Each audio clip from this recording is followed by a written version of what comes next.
Yes, hello, Omo. Hi. Okay, I want to ask you about the supply teacher. If two students graduated from the same school and they took the same courses, who decided that one of them is a supply teacher and one of them is permanent teacher?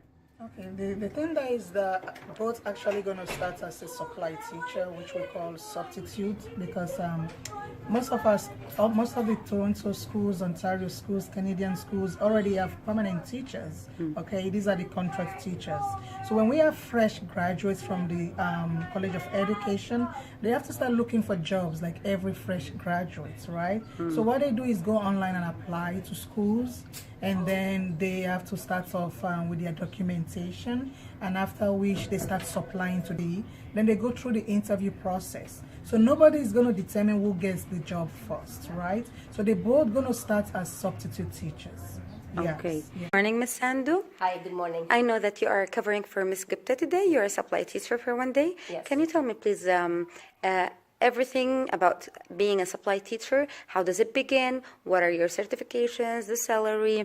Where do you upload your information online? Who calls you to come here? And do they pay you about check or cash and everything? Any additional information that might help me in my research, please? Okay, so I will start from my qualification. I am OCT and I did my teacher's college from India. I didn't do any teacher college from here. But I upgraded myself with the AQ courses, which are in ESL and SpecCAD. I also did the kindergarten part 1. So then I apply online with the OCT. They called me, they check all my credentials, they evaluate me. My qualification was equal according to Canadian qualification, and they gave me the license. After that, I applied online for the different boards, and I get hired by the TDSP. Went for the interview and I passed it, and they hired me, but I have to wait a couple months because there is a little process for the hiring. So after that, I got into a spy list, but I'm not in a permanent list yet. Yes, Adam, when you graduated from school, who decided that you're an occasional teacher, not a permanent one? So to become an occasional teacher in Ontario and with any Ontario-based board, you have to first apply. You can't apply to a permanent position right off the bat because there's a regulation that stipulates that you need to have a certain seniority in order to apply for a permanent position. However, in terms of being able to apply as an occasional teacher, right at a teacher's the March of my year in Teachers College, I applied to be an occasional teacher with the TDSB. I had an interview the following April, or the next month in April, and then in May I found out that I was successful, so in September I was able to start supplying. And Good morning, Farah. Can you tell me about the supply teacher in your country, please? How do you contact them, and when do you do so, and how does it help you?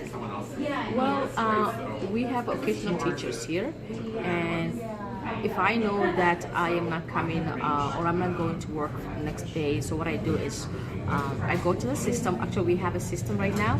I go to the system, I enter the job through the system, and then the system goes to and calls all the supply teachers.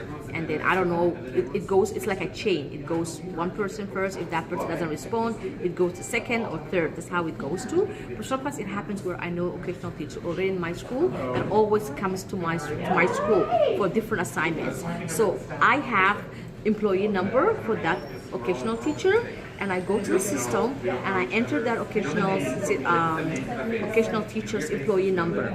And sometimes the system tells you that person is unavailable or it's available. If it's available, you go ahead and you book. And it goes only to that person that you request. And that person knows already that she or he is coming to your class tomorrow. If sometimes that person that you request is not available, she's not available, then you just put the system will take care of the rest. Okay. System will find and book someone that comes to your class tomorrow. You make it sound so simple. Is it so simple? Okay. It is. Okay. And I saw that you have like substitution for every position. Can you tell me? Exactly. Yeah, that's the Canadian school system, which is a very advantageous to the system. We have a procedure whereby if anyone is absent, the school board system already made provision for substitute staff.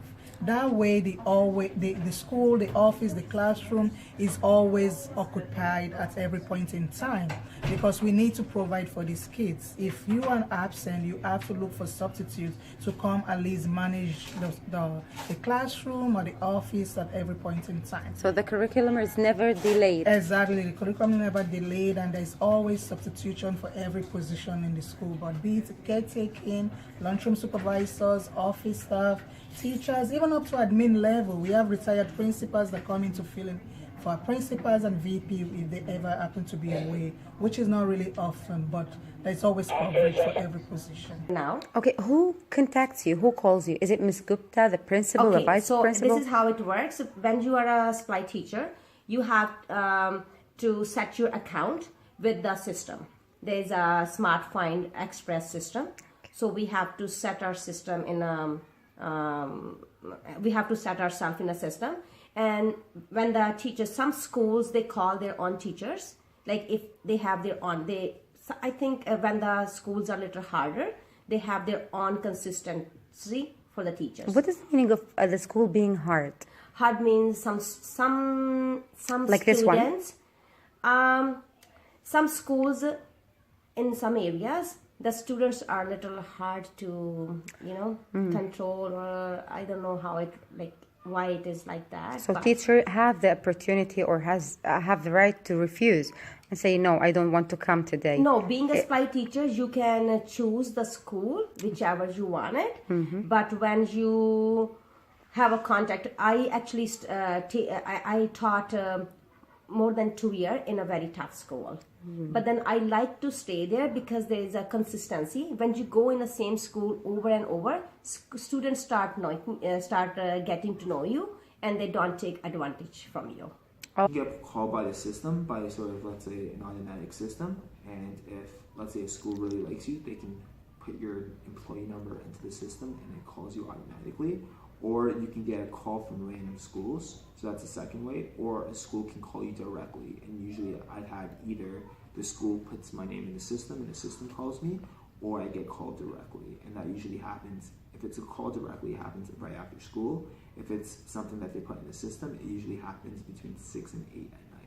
Okay, so it's not a possibility to send students home if the teacher is absent, or to divide them into 2 groups, for example, and send them to other classes? That depends on administration and how administration would handle a situation with the absent teacher. Can go into the system that we call Smart Find Express. The system is meant to find a substitute. So when you go in and create an absence for yourself or for a staff member, you're automatically telling the system that I'm going to be away, and then we require the substitute. So the machine rolls out the call and pick an individual that is available to do that job. As a teacher, supply teacher or out-supply teacher, my duty as a teacher is to prepare my lesson and to leave everything, all the plan on my desk. So when supply teacher comes next day to my class, everything's all laid out, it's ready for her or for him. Very good. Okay. Very good. Do you have the lesson plan for the day before? Is it sent to your email, or when you come you see it in the morning? So usually how it works for the supply teachers, the teacher, when they post their jobs, they have their own plan, and they leave it for the supply teachers. Just in case if it's an emergency, we bring our own stuff. Supply teachers have their own stuff as well. But if we don't have it, in case, the office provides us. Somehow, or the neighbor teachers, whoever is the same grade teachers, we ask them, so they help us too. They lend you some stuff and you Yes, work with them. Yes. So for me, today I was in a situation where there was 3 teachers that were unavailable today. So normally I'm the French teacher, and I go from class to class, and I give French support for each of those classes. But they gave me the option to switch into one of the full-time teachers today, just to make sure that they have support in that classroom. So I went in and I helped set up, and I had all the lesson plans ready. And Very good. What about your salary? Is it the same as a permanent teacher? Yep, the salary is the same as a permanent teacher. We get paid on a grid.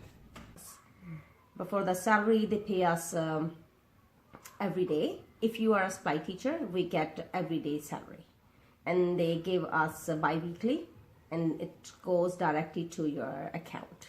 Into the support staff, every position have per pay hour, so it all depends on how many hours each individual works, but we can do minimum of half a day assignment or maximum of full day. So for most support staff position, like office staff for example, a full day job is 7 hours and half a day is 3.5 hours, and this support staff position is paid per hour. Okay, but for the teaching position, they have a flat rate, and again they are allowed to do minimum of half a day job and then maximum of a full day job, and it's a flat rate, which means if you're working half a day, you get 50% of the pay of a full day assignment. Okay, what are your privileges as a supply teacher? Well, there's definitely benefits to supply teaching. There's the benefit of being able to work with a diverse group of students day in and day out. And get to see different classrooms and get different ideas. So some of the ideas I've even incorporated in this classroom, like around the world, that's something that I picked up from another classroom I supplied in, and I just brought it from this classroom or from that classroom to this classroom. So there's definitely benefits to supply teaching. Mostly in the TDSB where I go, I get the respects. Most of the schools, they treat you the same as a permanent. Tell me about, you said that every 5 years you take 1 year off out of the CDS and you go to teach in Dubai. You have good chances I've there. done that before, and we are so lucky. We have a system called, maybe not system, as a program called self-funded 4/5, which means you work 4 years. Okay, and that 4 years, your income be deducted 20% from the 100%. For 4 years, for each year, 20%. So the fifth year will be 80% of your income. They save it for you. Okay. Your employer, I mean, Okay. right? So the fifth year, you're off. You go wherever you desire to do, or whatever you decide to do. Go everywhere. Like for me, I took advantage. I went to Dubai and I did teach there, and I came back. So are you planning to visit another country and teach there? I am planning because I have still 2 more years to work, and I can't wait until my 5th year comes in, because I am still want to take another opportunity. Maybe not to go back to Dubai, but go to another country and get experience. Yes. Okay, you're It's most amazing. welcome It's to come to amazing.